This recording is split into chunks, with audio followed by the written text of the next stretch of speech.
Olá, seja bem-vindo ao primeiro episódio do Pod Pract, um podcast super diferente onde a gente vai falar um pouco sobre a vida do empresário, os bastidores do que acontece de quem tem uma empresa, de quem empreende.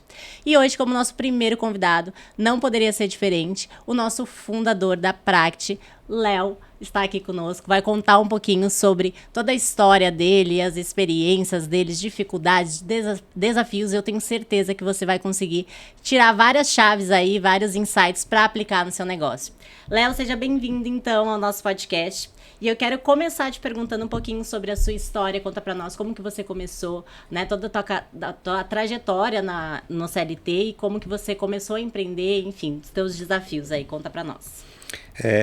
Bom dia, boa tarde, boa noite. Eu sei que hora que vocês vão assistir isso. Um prazer estar aqui. Obrigado, Jé. Obrigado pela ideia. Achei muito legal. Bom, eu tenho mais de 23 anos de carreira de tecnologia. Eu comecei minha carreira basicamente autônomo, trabalhando com desenvolvimento, trabalhando com suporte a computadores. Na época, a gente tinha... Era um mato, né? Eu comecei quando não tinha pouca gente, a internet tinha recém chegado no Brasil. E tive a felicidade de poder começar nessa época. Mas eu fui construído, eu acho que eu fui forjado nas duas maiores empresas do país, podemos dizer assim, na Ambev e no Itaú. Trabalhei 5 anos na Ambev, tive a oportunidade de trabalhar com tecnologia lá, com logística, que logística na Ambev, para quem está ouvindo a gente aí já teve a oportunidade de conhecer, é um negócio bem heavy metal. E depois eu fiquei mais de 10 anos no Itaú, trabalhei em diversas áreas, mas eu fiquei bastante tempo na área de Health Management Services, que é uma área de finanças do Itaú, mas focada em tecnologia.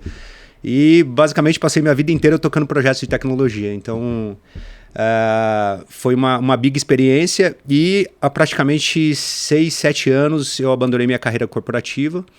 Tinha algo dentro de mim que me mandava sair, mandava ir para outros lugares e eu resolvi começar a empreender.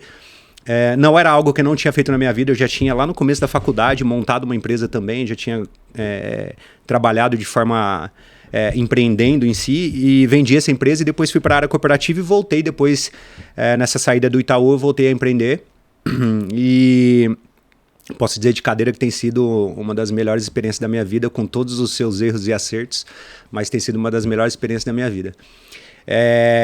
Estou muito feliz com o momento da Pract, estou feliz com o momento nosso de conversa aqui, o que a gente está vivendo.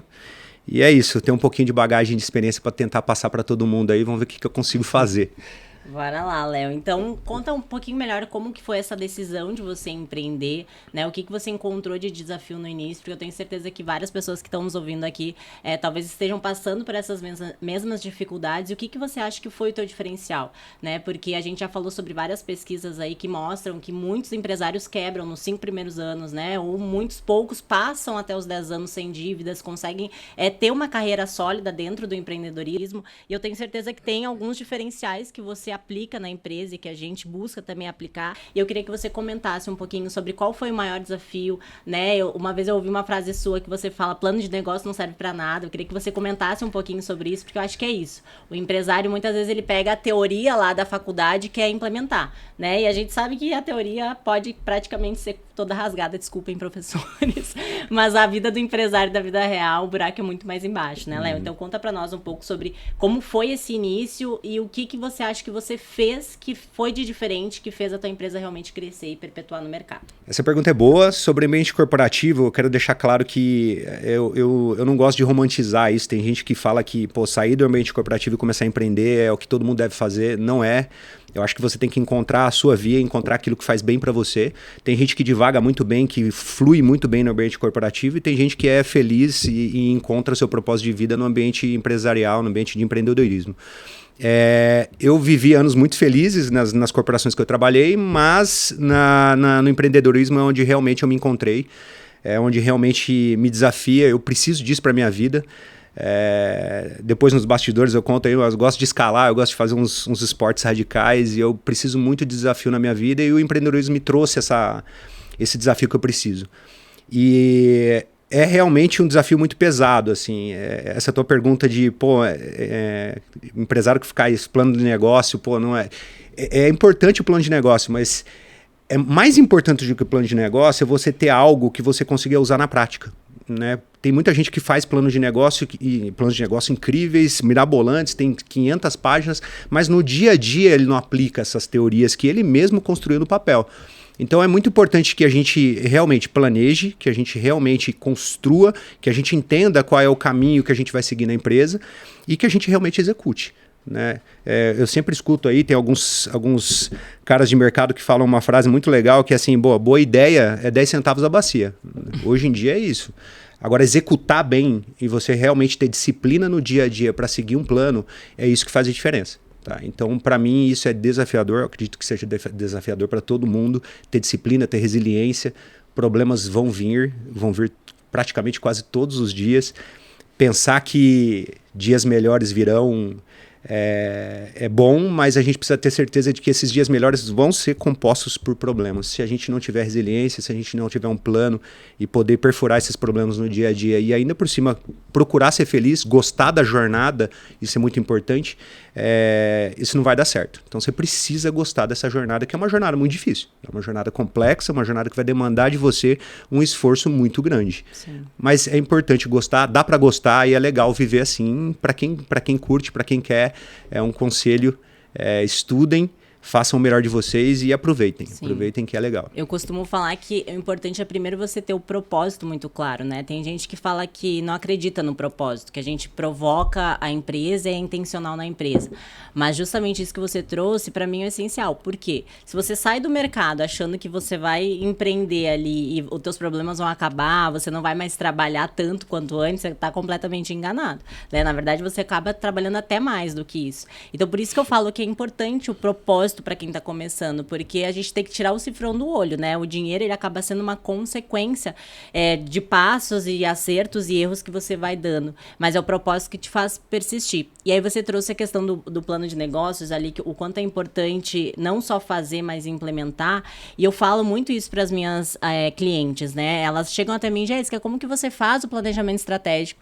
E eu falo para ela, bom, é muito legal as ferramentas que você vê no mercado de planejamento estratégico, mas às vezes aquela realidade não é para o micro e para o pequeno empresário. Ele se depara com uma ferramenta gigantesca, ele fala, meu Deus, o que eu vou fazer com isso? Né? E acaba não fazendo nada. Então, você conseguir trazer essas ferramentas de forma muito simplificada para a vida desse micro e desse pequeno empresário é o que vai fazer ele sair de micro e de pequeno e vai fazer ele crescer. Porque eu vejo que a maior dificuldade hoje do empresário é justamente essa de quem está começando, né? Ele às vezes vê uma empresa lá grande que aplica 1000 ferramentas, e eu tenho vários casos assim de pessoas formadas com MBA e anos de experiência na indústria ou em alguma empresa grande, quando vem para empreender, fala, Jéssica, como que eu faço? Né? Desaprendi tudo.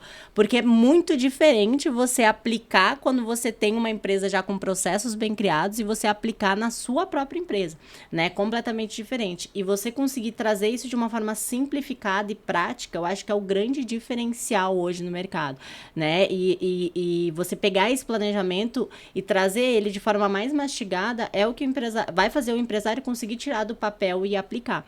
Então, acho que a grande chavinha aqui para quem está começando e quem quer realmente ter resultado no seu negócio, fazer com que ele cresça, além de planejar, trazer isso de forma simples, porque às vezes você olha um plano de metas da pessoa, tem 30 metas. Eu falo para as minhas clientes, foca em 3, foca em 4 metas, seja mais sucinta, seja mais objetiva, porque aí você vai conseguir ir crescendo, né? Porque às vezes a complexidade é o que te impede de realmente crescer. Mas legal, eu tenho algumas perguntas aqui e aí a gente vai trocando figurinha. Léo, o que você considera que foi a tua maior dificuldade quando você começou? E eu tenho uma aqui em mente que eu acho que ainda é a nossa maior dificuldade na prática, mas eu quero que você comente um pouco e depois eu falo sobre a minha visão. Eu vou pegar e responder essa pergunta com um gancho na tua fala passada. Traduzir, porque hoje a gente é bombardeado com milhões de frameworks, milhões de receitas de bolo que vários gurus da internet têm, que várias pessoas dizem aí nos vídeos que elas propõem, nas comunicações. A gente é bombardeado com esse monte de informação. Eu acho que a maior dificuldade é você conseguir encontrar um framework que funciona para você, que funciona para a tua empresa. E esse framework ele precisa começar simples, como você disse, ele precisa começar de alguma forma como você consiga botar ele para rodar. E ele precisa te entregar resultado desde o início. Então, a grande dificuldade é você encontrar qual é a fórmula de planejamento e de ferramenta que você vai usar para que você consiga colocar disciplina naquilo. Às vezes as pessoas falam, pô, você tem que ter disciplina, você tem que ter resiliência, você tem que ter... O cara fala, para disciplina onde? O que eu faço, né? Eu tenho que acordar e vir aqui fazer uma conversa com o meu colaborador todo dia de manhã? Não é isso. Apesar disso ser importante. Mas não é isso. A ideia é que você tenha um plano, esse plano precisa ser factível para você, factível para sua empresa. Esse framework, esse playbook que você está usando, várias palavras em inglês, mas na verdade é um roteiro de trabalho. Né? E isso realmente precisa entregar um resultado e ele precisa começar simples para você poder evoluir. Né? Você precisa entender, basicamente, quais são as grandes metas da sua empresa, quais são as grandes variáveis que vão fazer seu negócio crescer. Seja ticket médio, seja volume de clientes, seja peças por atendimento, eu não sei qual é o negócio que a gente está falando, mas se você precisa realmente entender quais são as principais. Em cima dessas principais, você vai traçar seu objetivo, você vai traçar como você vai fazer para essa meta crescer, quais são as variáveis que influenciam ela e vai começar a trabalhar uma a uma. Não dá para pegar 10.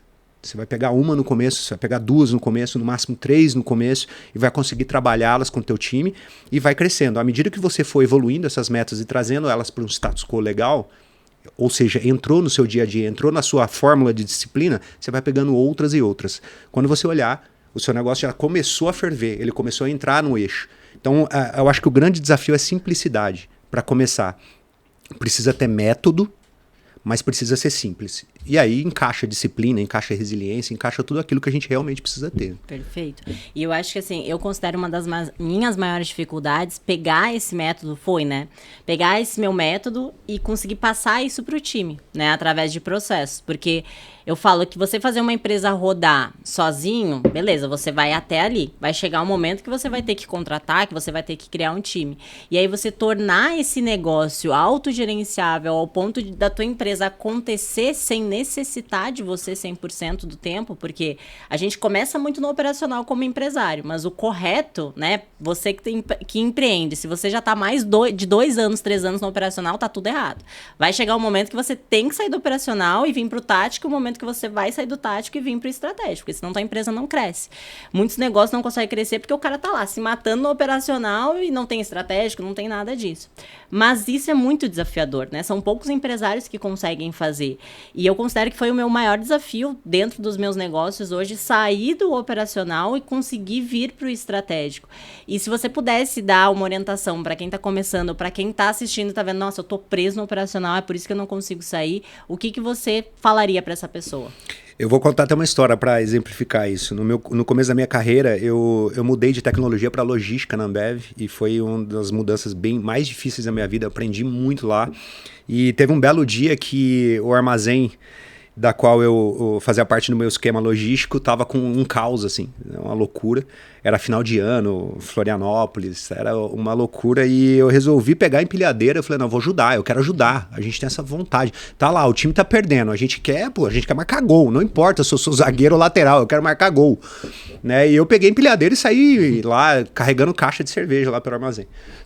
O meu gestor na época chegou para mim e falou assim, pô, o que você tá fazendo? Eu falei, tô ajudando. Tô aqui tentando ganhar o jogo, né? E você não vai me elogiar, não? Tô aqui, tô suando na empilhadeira. Ele falou assim, cara, se você tá na empilhadeira, quem tá gerenciando? Tá tudo errado. Pra quem curte futebol aí, se o lateral sair pra jogar no meio de campo, quem fica na lateral? Né? Então, é muito importante a gente ter essa figura do líder. É importante a empresa ter um guia. Né? E é extremamente importante você conseguir passar para todo mundo que tá contigo essa ideia de time, né? É clichê isso, mas precisa ter uma cultura. As pessoas precisam entender como elas devem ser, o que seria legal eu fazer aqui dentro, né? Dirigir empilhadeira?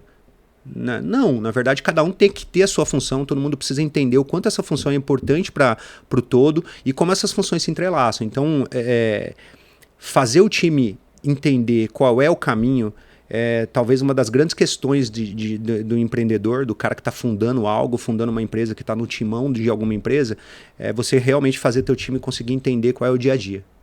O que eles precisam fazer. E que cada pauzinho que eles mexem lá é muito importante para o todo. Né? Perfeito. Eu complementando o que você trouxe, eu acho que eu tenho uma tática que eu uso dentro das minhas empresas que deu muito certo, que é além de você ter uma cultura forte, que isso é muito importante para quem não sabe, cultura, missão, visão e valores, mas não é aquele blá blá blá que às vezes a gente aprende na faculdade, né? O buraco é muito mais embaixo.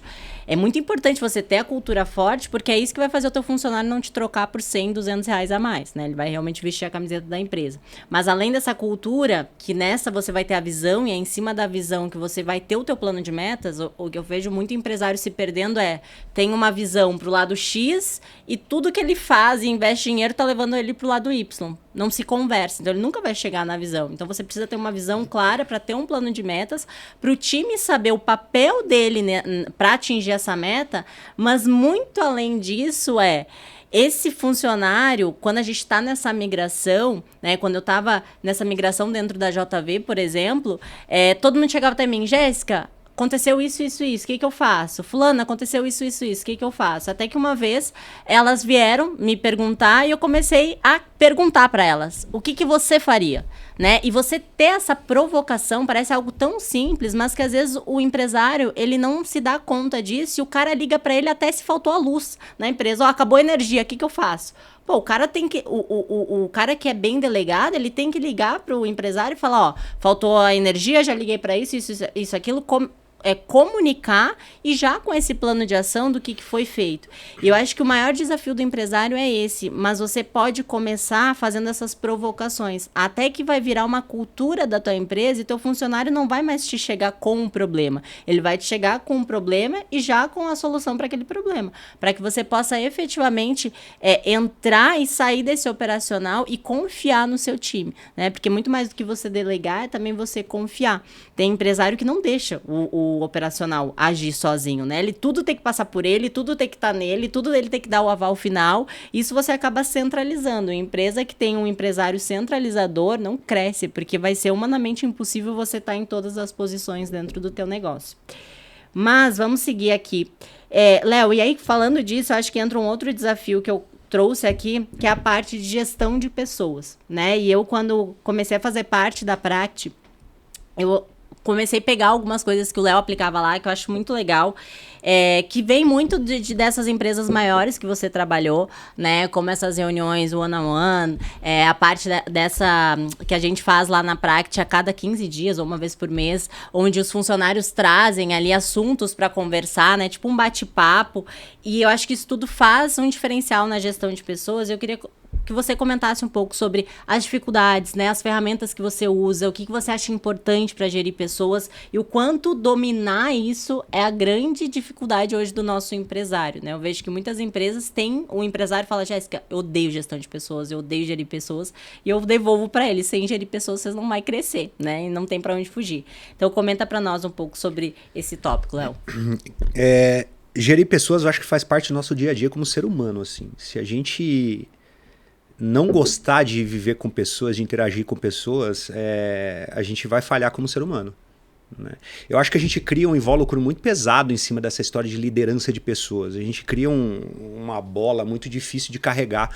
Lidar com gente, a gente lida todo santo dia, né? A gente fala com a nossa mãe, com os nossos amigos, a gente é legal por um volume de pessoas muito bacana, que gosta da gente. Então a gente sabe lidar com pessoas.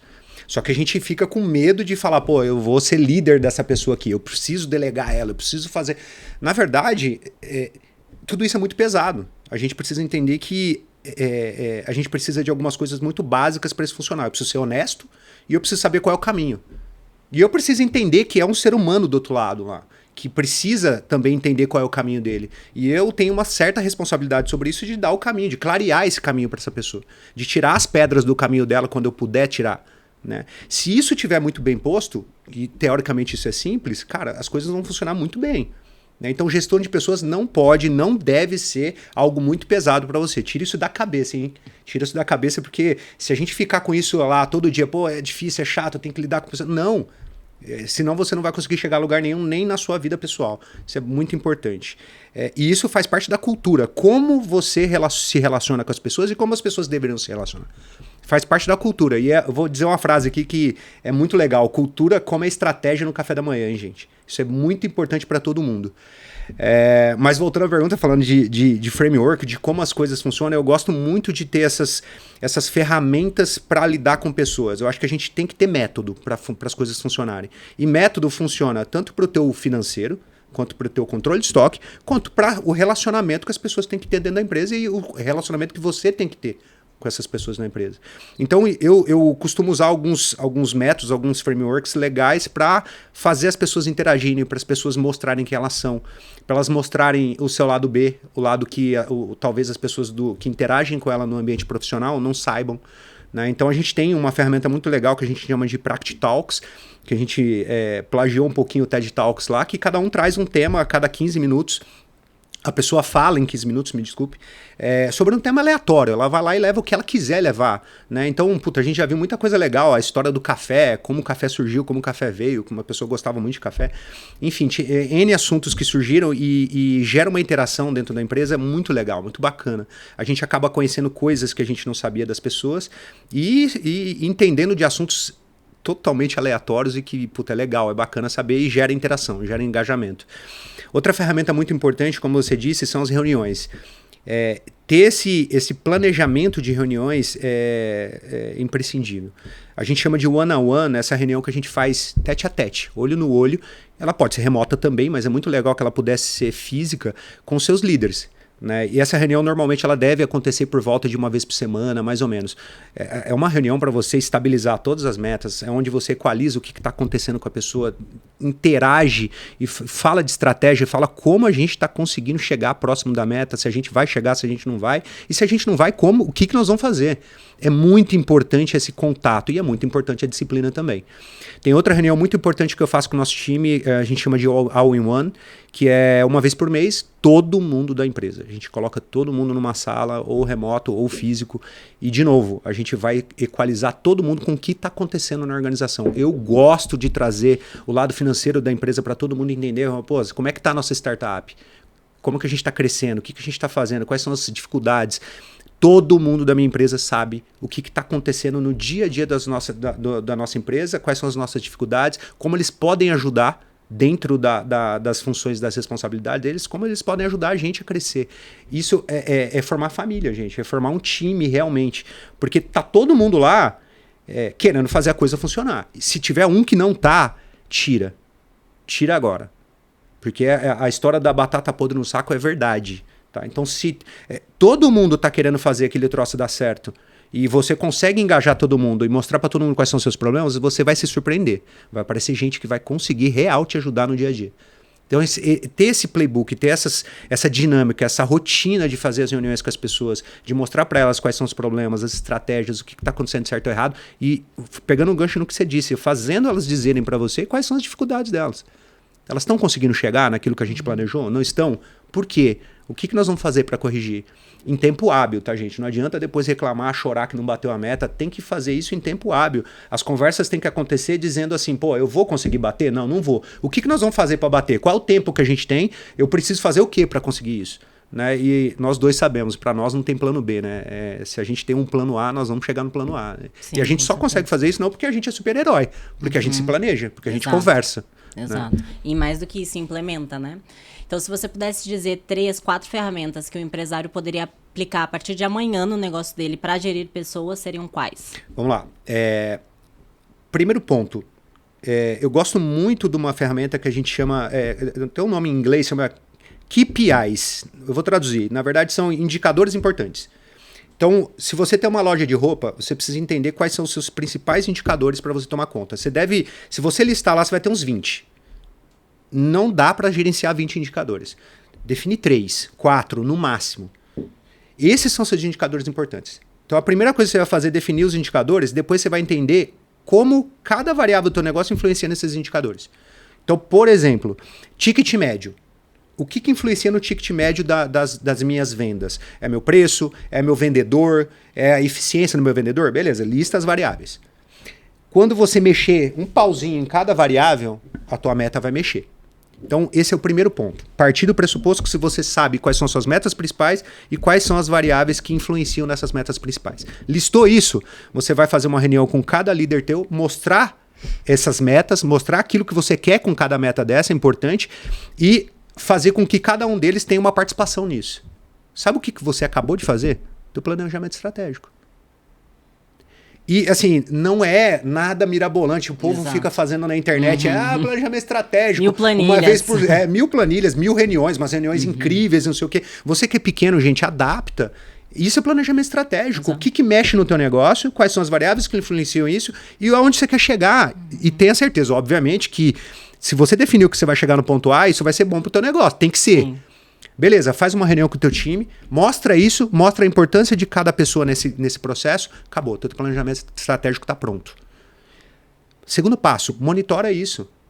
Reunião com todo o teu time, all-in-one, pode chamar porque é bonitinho o nome. Reunião com teus liderados one-on-one uma vez por semana. Teu time uma vez por mês, no mínimo. Tá? E faça com que esses líderes teus, essas pessoas que são responsáveis pelos seus departamentos, sei lá, a pessoa responsável pelo financeiro, a pessoa responsável pelas vendas, defina essas responsabilidades. É muito importante, a tua empresa pode ser pequena, mas você pode e deve ter departamento. Não é burocrático isso. Isso dá a sensação de responsabilidade para as pessoas. Só assim elas vão conseguir te ajudar. Feito isso, é monitorar, gente. É monitorar. Monitorou, definiu. Implantou, monitorou, vai mexer nos pauzinhos para que essas coisas aconteçam. E não aceitem não bater meta. É por isso que todo mundo diz assim, a meta precisa ser factível, atingível, desafiadora. Sim, ela precisa. Mas o mais importante da vida, da existência de uma meta, é que ela precisa ser batida. Não pode existir na cabeça de ninguém uma alternativa. Não pode ter. É por isso que tudo isso é muito importante. O planejamento, a definição, o monitoramento e, se não estiver batendo, encontrem uma saída junto com o teu time e façam bater, porque vai acontecer. Perfeito. A gente falou então de estratégico, processos, pessoas e tá faltando um pilar que eu considero que é a parte financeira dentro do negócio. E aí, Léo, eu queria que você comentasse um pouco sobre, principalmente pela tua experiência nessa área, enfim, trazendo gestão de financeira, que é um tópico, assim, tabu para micro e pequenos empresários. Eu acredito que a maior dificuldade, como ele pode olhar com outros olhos para essa parte de gestão financeira, que eu acho que realmente é um bloqueio, até mais do que gestão de pessoas, e o que é básico que ele possa implementar, né? Comenta um pouco sobre a ferramenta em si, o que na tua visão é essencial, que esse micro e esse pequeno empresário consiga fazer no negócio dele, que vai conseguir tirar ele desse faturamento X para 2X, desse lucro Y para 2Y, enfim, que ele consiga crescer através dessa parte. Beleza, ótima pergunta. Gestão financeira, a gente tem alguns tabus importantes ali, como, por exemplo, a definição das coisas, né? A gente fala um monte de sigla lá, DRE, fluxo de caixa, margem de contribuição. A gente tem N palavras que a gente lê e fala assim, porra, eu não sei. O que é isso, né? Qual é a conta que faz isso aí? Eu tiro um do outro, eu acrescento daqui, tiro lá e me dá a minha margem de contribuição. Mas se a minha margem de contribuição foi 50%, eu tô bem, eu tô mal, né? O que isso é para mim, né? Esse é o primeiro tabu. E o segundo tabu é ferramental. Então, é importante você saber a conta que te entrega a margem de contribuição? De certa forma é. Mas o que é mais importante em cima dessas definições é você entender o que isso influencia no seu negócio. Se eu pegar alguém do ambiente de restaurante, por exemplo, CMV para restaurante é algo muito importante. O que é CMV? É o custo que você tem para deixar o teu produto disponível para o teu cliente lá poder consumir. Basicamente é isso. CMV para quem tem restaurante é algo muito importante. Dizem por aí que normalmente um CMV de 35% para o restaurante é um CMV bom. Mas às vezes para o teu negócio não é escrito na pedra, não é aquilo que vai fazer a grande diferença. O mais importante é você entender como o CMV influencia na sua vida. E qual é o seu. O seu negócio suporta um CMV de 40%, de 20%? Você precisa entender isso, né? E não escrever na pedra o 35%. Então, conceitos é legal, se você puder saber, inclusive a fórmula, é muito importante. Mas mais do que isso, tenha certeza de que quais são os indicadores, de novo, que são importantes para o teu negócio e como eles devem ser. Se o CMV é importante para o teu, entenda como ele é e qual é o número legal para você. E batalhe por esse número. Batalhe pelo 35, se o 35 for teu. Mas como que você vai fazer isso? Essa é a parte talvez mais importante dessa jogada. Controle financeiro envolve duas palavras muito importantes. Então, são dois pontozinhos que vocês não podem abrir mão. Primeiro ponto. Ferramental. Primeiro ponto importante. Não tem como fazer gestão financeira sem ferramenta. Ah, mas eu faço no caderno e dá certo. Dependendo do teu volume, o caderno é uma big ferramenta. Funciona. Mas, dependendo do teu volume, o caderno vai deixar escapar alguma coisa. E vai te trazer um esforço gigantesco para poder gerar o resultado no final. Gera. Mas você vai ter que investir bastante tempo nisso. Então, se você puder, invista numa ferramenta automática, invista numa ferramenta que seja bacana, invista numa ferramenta... Não vou falar... Ou seja prático. Seja prático. Mas o que vale aqui é a definição. Invista numa ferramenta boa. Tá? É muito importante. Segundo ponto, tenha disciplina para fazer. A gente tem, hoje, um ponto muito importante nas ferramentas da prática, elas são, por natureza, automáticas. A gente não coloca nada lá que envolva muito esforço. Porque a gente sabe que o dia a dia é difícil. Se a gente não colocar ferramentas automáticas, módulos automáticos, features automáticas, para nós não faz sentido. Então a prática tem essa definição por natureza de implantar coisas que ajudam e que tiram o suor da cabeça de todo mundo lá na ponta. Estou fazendo meu merchan aqui. Mas falando de ferramenta, é muito importante que você tenha uma ferramenta que te ajude e método, disciplina, porque vai envolver. Você vai precisar todo santo dia ir lá e dar uma olhada como é que tá tal indicador lá. Você vai precisar todo santo dia falar assim, pô, peraí, esse cara aqui escapou um pouquinho. Essa conta contábil aqui, que é a minha conta contábil de, sei lá, vou pensar aqui, eu vou usar restaurante de novo. Essa minha conta contábil aqui de compra de carne escapou. Tá meio fora daquilo que eu planejei e que eu deveria estar fazendo. Pô, eu não posso esperar o meu mês fechar para falar assim, a minha conta de carne estourou, e agora? Eu tô ferrado. Pô, é reativo demais, a gente já foi. A gente precisa olhar isso no tempo correto, no momento correto, para dar chance, para dar tempo da gente chamar as pessoas e falar assim, e aí, o que nós vamos fazer? O que tá acontecendo aqui? O que aconteceu com a minha carne que estourou? Eu comprei errado, paguei mais caro. Ó, se essa carne estourar, meu CMV não vai bater. Tá vendo o quanto que o conceito dos itens não é tão importante assim? É mais importante você saber como ele te influencia. Porque no tempo hábil, pegou um desvio, vai lá e vai corrigir. Só para você conseguir fazer isso, você só consegue tendo ferramenta e método, obviamente com disciplina. Todo santo dia chegar lá, olhar, bater, ter rotina, né? Se não faz todo dia, faz uma vez por semana. Se não faz uma vez por semana, pelo menos 2 vezes no mês você precisa olhar. Você precisa estar lá fazendo reunião com o teu time, usando essa ferramenta para te entregar respostas, para te entregar números, da quais você vai olhar e tomar uma ação. É bem importante também, isso que eu vou falar agora no final dessa minha fala, número não leva ninguém a lugar nenhum, tá, gente? O número precisa gerar ação. Tá? E a gente toma muito cuidado com isso no nosso produto, para que ele realmente consiga entregar ação para o empresário. Né? Entregar aquilo claramente, assim, tem que entregar uma ação. O empresário precisa olhar aquele número e falar assim, eu vou fazer isso.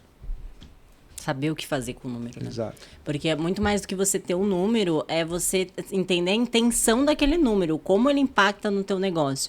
E também tem um outro ponto que eu acho que fecha essa questão financeira, é a questão da autogestão.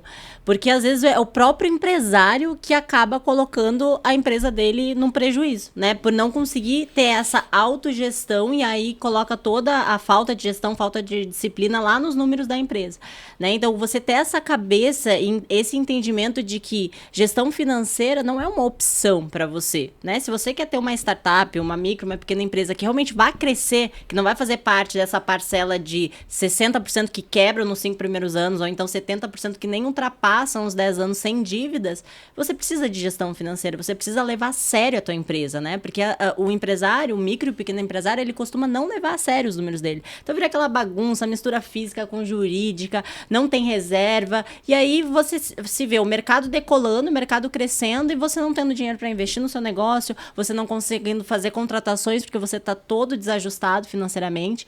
Então, eu acho que, complementando essa questão desses 2 pontos que você trouxe como principal, a questão da autogestão, né? De você realmente fazer a gestão de dentro para fora, porque a tua empresa é reflexo de quem você é como gestor, né? Eu acho que aí a gente fecha esses 4 pilares que eu trouxe aqui hoje dentro desses tópicos, né? E aí, Léo, pra gente finalizar, eu queria que você comentasse alguma dica, alguma orientação para o empresário que quer ter sucesso em 2024. Na tua visão, qual que é o grande diferencial que ele pode aplicar no ano de 2024, com a tua visão de mercado, né? Que eu sei que você lê 1 milhão de livros, várias pesquisas de mercado. Então, se você pudesse trazer isso, né? O que na tua visão tem de diferencial hoje no mercado, que o empresário possa surfar essa onda para sair da mesmice desses empresários que não conseguem crescer e realmente atingir a alta performance. eu acho que você precisa pragmatizar o teu dia a dia e definir suas guerras. Né? A gente vai existir um monte de batalha no dia a dia, mas você precisa escolher quais são importantes para você travar. Né? Puta, se você tentar guerrear todas, você não vai conseguir. É bem importante isso, você vai ficar doido, você vai afundar no teu sofá e falar, não consigo, não dá para mim, não é meu momento. Não sei, é bem importante você definir quais são as guerras mais importantes para o teu negócio. E você, como empresário, precisa pensar em duas grandes coisas. Você precisa faturar, né? E óbvio, quanto mais você conseguir faturar, melhor para o teu negócio, mas você precisa controlar a tua operação, né? Para que ela não descolhe os teus gastos, não escolhe os seus custos. É normal a gente ver no dia a dia a empresa dizendo, pô, eu faturo lá tanto, não sei o quê, mas o cara gasta muito e a margem que sobra para ele é muito pequena. Então é um esforço gigantesco para gerar volumes, e o cara no final das contas não vê sobrar dinheiro nenhum. Por quê? O operacional está descolado, está indo embora, está indo junto com o faturamento. Né? Eu costumo dizer uma frase muito legal que assim, faturamento é ego. Tem muita gente dizendo que fatura aí, sei lá, 10 milhões ano, 15 milhões ano, 20 milhões ano, 100 milhões ano. Ego puro, porque o dinheiro que esse cara fatura não significa o dinheiro que entra no bolso dele, a gente sabe muito bem disso. Né? Então, é muito importante que para 2024, você vai pensar em dois grandes blocos, faturar e controlar. Faturamento, você precisa pensar em mídia, você precisa pensar em mercado, você precisa pensar em quem é o seu cliente, aonde ele está, o que ele gosta de fazer, o velho Globo Repórter lá, onde que comem, onde moram, você precisa ir a fundo e entender quem é o teu público. Né? O que você oferece e como esse teu público consome isso é bem importante, e ter ferramental para isso também. Tá? Tem muita ferramenta hoje em dia, tem CRM, tem coisas para você monetizar sua base que já é existente, ferramentas que te ajudam a você ampliar seu ticket médio como carteiras de pessoas que já te conhecem. Né? Pesquisas dizem que você gasta 7 vezes menos em monetizar mais o cara que já te conhece do que captar um cara novo no mercado. Né? A gente tem que se atentar para isso, se atentar em vender melhor. Né? Vender é bom, mas vender melhor é melhor ainda. Né? Então a gente precisa se atentar a isso nessa linha do faturamento. E na linha da operação, a gente precisa tentar sempre ter eficiência, a gente precisa pensar com a cabeça de pobre. É muito importante isso, você que é dono de empresa não pode subir a cabeça e achar que está ganhando dinheiro, agora eu vou gastar. Gente, a gente tem que ter cabeça de pobre. A nossa empresa precisa gastar o necessário. Né? Tem momentos onde você vai se recolher um pouco e operar enxuto para poder fazer margem, para poder passar por períodos difíceis, e tem momentos que você vai estilingar um pouquinho, esticar um pouquinho para a tua empresa crescer mais. Esse timão você só tem se você tiver ferramental, método e controle. Perfeito. Né? Então é muito importante, dica para 2024, pense em dois grandes blocos. O bloco do ganhar dinheiro e do faturar, que é importante também, envolve você entender mercado, quem são seus clientes e a influência do seu preço, do seu produto. E o bloco de controle, não esqueçam dele. Sem o bloco de controle você não consegue ter margem. Né? E esse bloco de controle está muito ligado ao teu ferramental também, à tua metodologia e tudo aquilo que a gente falou hoje. Perfeito, maravilha. Acho que falamos sobre bastante coisa. Obrigada pela presença. E você que está assistindo aí no YouTube, como eu sou responsável pela área de vendas da Pract, eu já vou dizer para você que deixar aqui embaixo um hashtag Seja Pract, um comentário, ou chamar lá no WhatsApp, que está lá no nosso link da bio, e falar que veio através do podcast, pede pela condição especial que a Jéssica está disponibilizando para você aqui, mas não conta para ninguém, tá? Gente, obrigada pela presença de vocês aí que estão nos assistindo. Espero que de fato vocês consigam tirar proveito das ferramentas que foram colocadas aqui, das coisas que foram ditas aqui, e muito mais do que você ouvir, você conseguir aplicar também. E a gente se encontra no nosso próximo episódio, onde a gente vai trazer um convidado especial, que ainda não sabemos quem é, mas se você tiver alguma sugestão para nós, deixa aqui embaixo também. E aí a gente vai tendo essa troca aqui, que eu tenho certeza que vai ser importante para o seu negócio, e você vai conseguir trazer bastante ferramentas aplicáveis para conseguir o teu resultado aumentar em 2024. Obrigada pela presença de vocês. Tchau, tchau.